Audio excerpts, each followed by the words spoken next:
Trump administrating cut aid to Africa, especially the one that comes to HIV care. We are among the top 30 high burden countries for TB, HIV and AIDS, malaria. We are talking about PEPFAR stopping aid to Zambia. How important is PEPFAR to Zambia, especially focusing on the HIV care?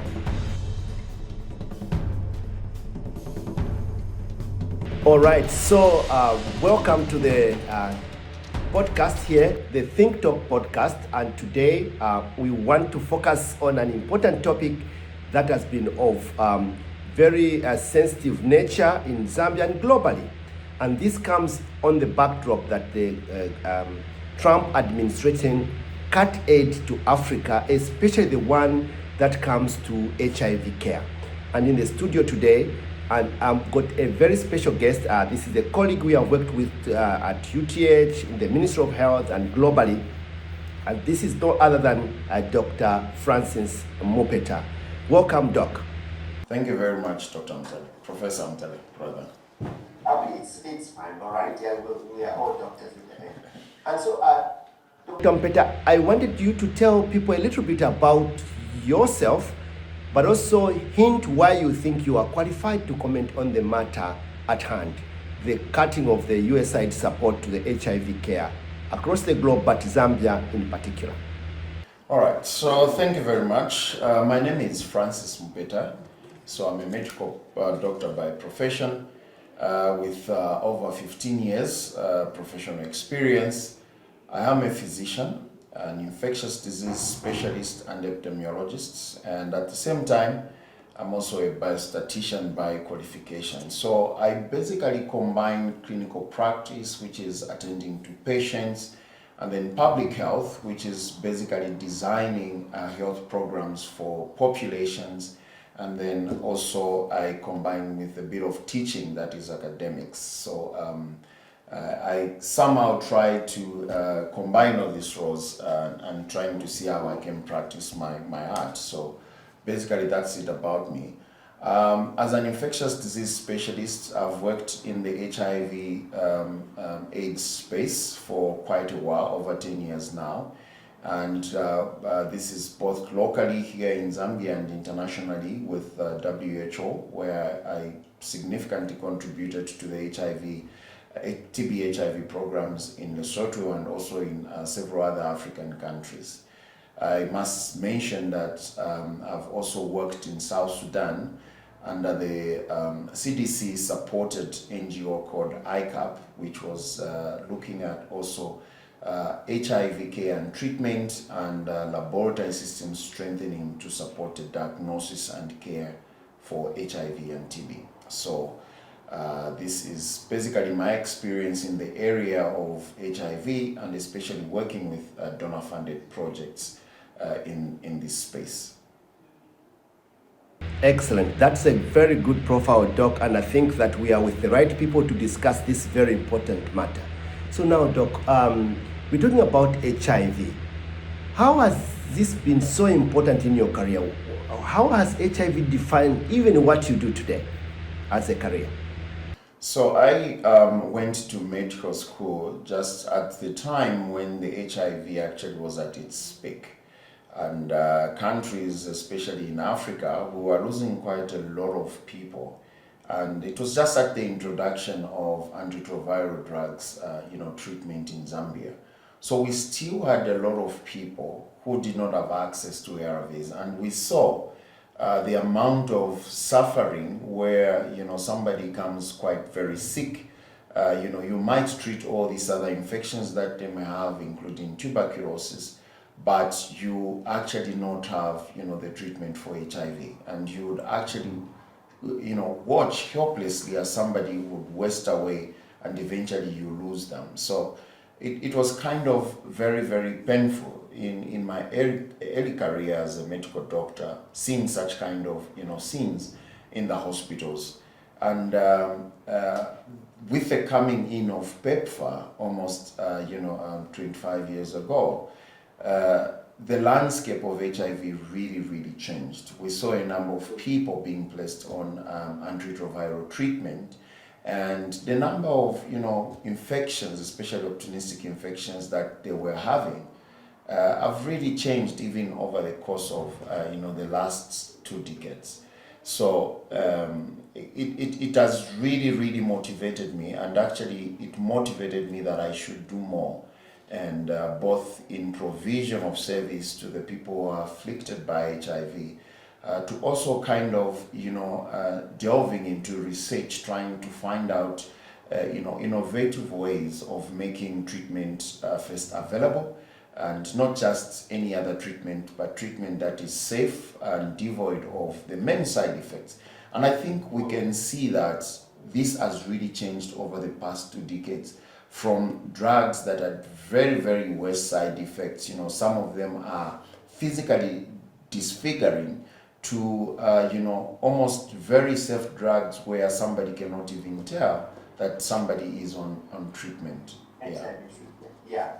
No, I think I see your personal life. I think even for me, that experience you say when patients were dying on the wards, we couldn't even mention because of stigma, and the way things have changed because of this treatment is really unbelievable. And that's why it's scary to imagine that we can reverse that if we are not careful.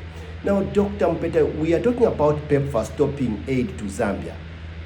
How important is PEPFAR to Zambia, especially focusing on the HIV care? Yeah, and like I said, I think one of the most significant contributions the United States has given to the world is on that day when George W. Bush pronounced that the United States was going to step in and fund HIV programs across the world.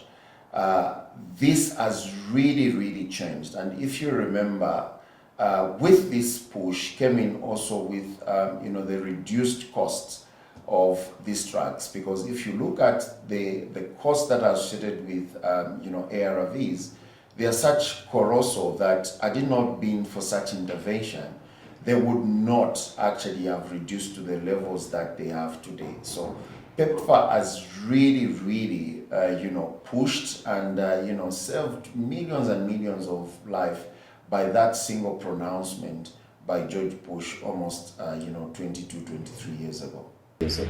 Excellent. So now, Doc, the amount of money you mentioned, we don't understand it. Like, how much is these people putting into this program? So per year, for example, in Zambia, how much does PEPFAR and also CDC-related programs put into the HIV program in Zambia? So we are talking of close to $500 million. Now, such is a lot of money. If you say that. Now, we also get money from the Global Fund, almost $350 million over a period of 3 years. Now, we should also bear in mind that the US government contributes about 20% to the entire Global Fund.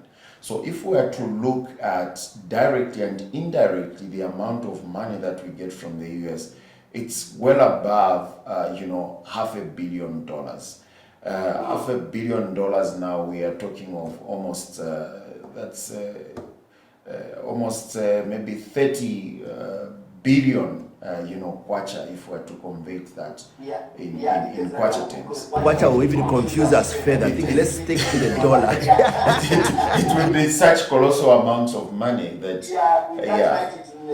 exactly. Now, if we were to bring it into context and something that probably people can understand, the US has withdrawn about 50 billion, worth of 50 million worth of funding just for drugs alone. Remember that they fund an entire program, and I'll come to that later on. But if we look at that amount and then we try to bring it in terms of what people understand the CDF, all right, so that's equivalent to almost 52 constituencies, okay, where they don't have funding for the whole particular year. That's close to about 40% of the number of constituencies in Zambia that we have without having CDF for the whole year. That's how much they contribute to the drugs funding in the country.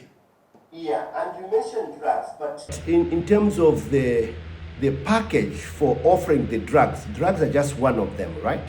Exactly. Yes. Yeah, and we'll come back to this. And I like the way that you have put it to us that, the money is not just through direct support, but indirectly through Global Fund, because some people have been saying, now we still have got Global Fund, and so things will be okay because money will come through Global Fund. Can you just say how this Global Fund is also impacted? You hinted on this, but can you be clear?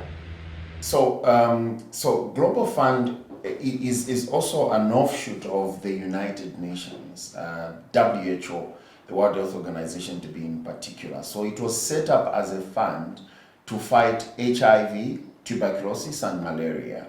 So a number of countries do contribute to this funding so that the worst affected countries like ourselves, where we have got, we are among the top 30 high burden countries for TB, we are among the high burden for HIV and AIDS, we also among the high burden for cases for malaria. So countries like ours and who have got a limited resource, basket could be assisted, over a cyclic period of 3 years. Now, the US remains the single largest contributor in terms of countries. We have got several countries, but among all these countries, the United States contributes the largest amount to Global Fund, which constitutes about 20%.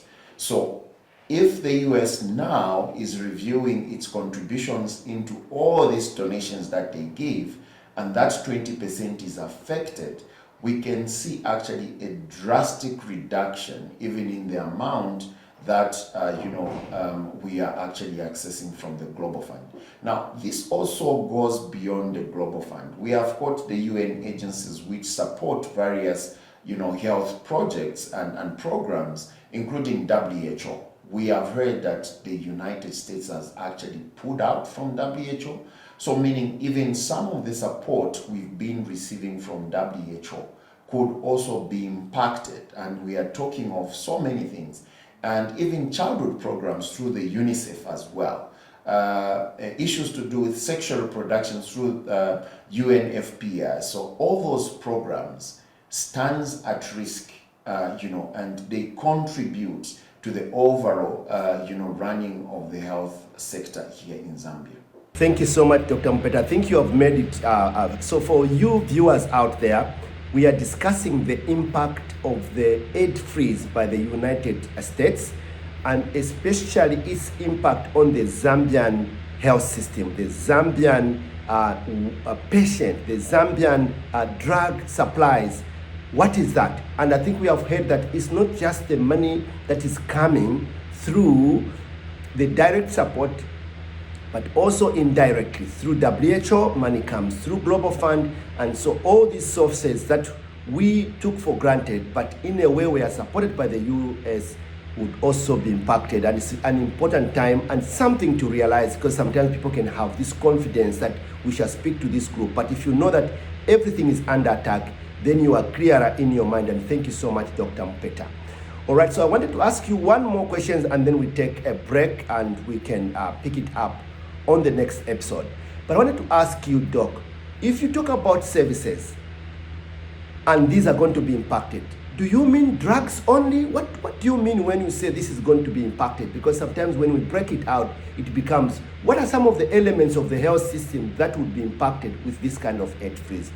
Think about Zambia generally.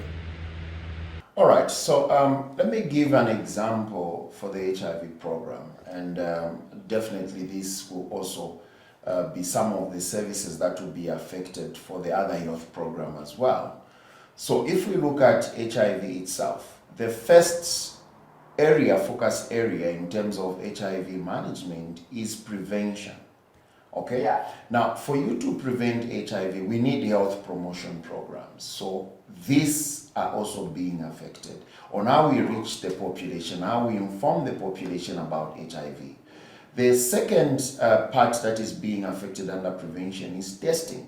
So almost 100% of the testing kits for HIV are supported by the USG, and by the USG I mean the US government. So meaning that for every one of us who have undertaken an HIV test, there is a high possibility, if not 100% possibility, that test that was used on you was procured by the United States government. So it means that a large population here in Zambia and globally elsewhere are going to fail to access testing services. And remember where we are coming from. One of the reasons why it was very difficult to control HIV is because we didn't know who was infected. As we have always sung, that you cannot tell by looking. So we risk going back to that time where everybody was a suspect because we simply could not, test. We are going to go back to a situation where women who are pregnant will not access testing facilities, and then they'll end up infecting their children because we will not have known when to intervene. So the whole prevention cascade. Now we are even talking about PrEP, that is preemptive prophylaxis, and then post-exposure prophylaxis as well. This is where if somebody has been exposed to HIV or they are about to be exposed to HIV, we give them drugs to prevent them acquiring the infection. So all those programs will be affected. The next service that is hugely going to be impacted is care and treatment. And care and treatment, we are talking about the provision of ARVs. Apart from that, we have got certain laboratory tests that are needed from time to time. So all these are supported by the same funding, and they are all going to be affected as well. So we are talking of viral load, we are talking of other safety labs like test for kidney function, for liver function, checking of the full blood count. All those tests are going to be affected. Now, we also have got some other tests and programs that are closely associated with the HIV. This also includes something like sexually transmitted infections like syphilis testing, hepatitis B, all this that actually puts people at risk of getting HIV infection. All those programs are going to be affected. So in the long run, we are going to see really cases of STIs going up, which we have somehow managed to control as well. So it's the entire system. The same can be applied to TB prevention, care and treatment, and all those other affected areas. All right, I think this looks like a time bomb and we need to talk about it. So for now, I'll take a break, Dr. Francis. And on the other side, I want us to talk about really what are some of the things that the people, the government can do given the picture that you have painted. So for viewers, all of you, thank you so much for tuning in today. Until next time, we are picking this matter again, and feel free to reach out to us on our podcast. The numbers are shown on your screens. Got any questions, want to talk to Dr. Mupeta, is available to listen to you. And also for government, for NGOs, if you need any help, this is why we are here. We are not talking about this because we like to talk. We want to provide a solution to you. So this is your Think Talk podcast, and I'm Professor Wilbroad. As always, I don't take your presence for granted. Thank you very much. Until next time, ciao for now.